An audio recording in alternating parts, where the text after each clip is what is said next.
నేను port forwarding చేశాను. Port forwarding వచ్చేసి నేను నా వీఎంకి ఇచ్చాను కాబట్టి నా వీఎం ఒక ఐపీని యూజ్ చేయాల్సి ఉంటది. సో, నా వీఎం ఒక ఐపీ ఏంటి 192.168.40.133. సో, చెక్ చేద్దాం. SSH 192-P4444. చూడండి కనెక్షన్ రిఫ్యూజ్డ్ వచ్చింది. ఎందుకొచ్చింది?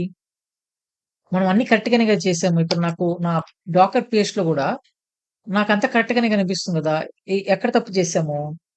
సో, ఇక్కడ మనకి లైనెక్స్ ఒక నాలెడ్జ్ అయితే రావాలి. సో, నేనేమన్నాను నా ఉబుంటు ఇమేజ్ వచ్చేసి నా లైట్ వెయిట్ ఆపరేటింగ్ సిస్టమ్ గదా! దానిలో ఎస్ఎస్హెచ్ అనే సర్వీస్ ఎనేబుల్‌లో ఉండదు. ఓకేనా? ఇన్‌స్టాల్ అయ్యి గూడా ఉండదు. మనం దాన్ని ఇన్‌స్టాల్ చేయాలి ఎస్ఎస్హెచ్ అనేది.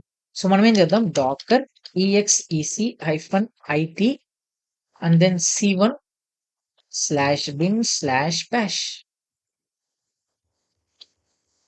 ఇప్పుడు నేను కంటైనర్‌లోకైతే ఎళ్ళాను. apt update and apt install open SSH-server. ఇది నా యుటిలిటీ SSHకి.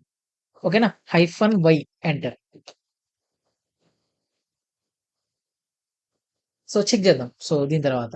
సో, ఫ్రెండ్స్ మనకి SSH అనేది సర్వీస్ అనేది ఇన్‌స్టాల్ అయితే అయిపోయింది. ఇప్పుడు మనం ఏం చేయాలి service SSH status. So, SSHD is not running. So, okay. ఇక్కడ మనం ఒక కాన్ఫిగరేషన్ ఫైల్‌ని మనం ఎడిట్ చేయాల్సి ఉంటది. ఆ కాన్ఫిగరేషన్ ఫైల్ ఏరా అంటే విఐ. విఐ గూడా మనకి పనిచేయదు. సో, మనం ఏం చేద్దాం apt install vim -y.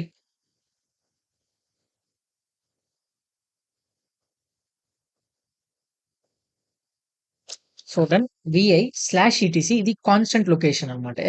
SSHD కాన్ఫిగరేషన్‌కి. SSHD config vi. సో, ఇక్కడ మనం ఏం చేయాలంటే ఈ పోర్ట్ 22 ఏదైతే ఉందో దాన్ని నేను ఎనేబుల్ చేయాలి. ఎనేబుల్ చేయాలంటే జస్ట్ ఆ హాష్‌ని రిమూవ్ చేయాల్సి ఉంటది.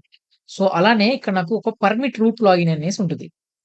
So, permit root login prohibited password ఉంటది. ఇక్కడ నేనేం చేయాలి యెస్ అని ఇవ్వాలి. పర్మిట్ రూట్ లాగిన్ యెస్ అంతే. సేవ్. దాని తర్వాత service SSH restart. Okay. Service SSH status. చూస్తే ఇప్పుడు నాకు SSHD అనేది రన్నింగ్‌లో ఉంది. ఇప్పుడు నా రూట్‌కి పాస్వర్డ్ కూడా ఇవ్వాలి కదా! PASSWD. నేను పాస్వర్డ్ 1433 ఇచ్చేసాను. ఇప్పుడు నేను నా కంటైనర్‌లో నేనేం చేస్తాను ఎల్ఎస్ అని ఇస్తాను. సో, సీడీలోకి వెళ్లి ఇక్కడ నేనేం చేస్తాను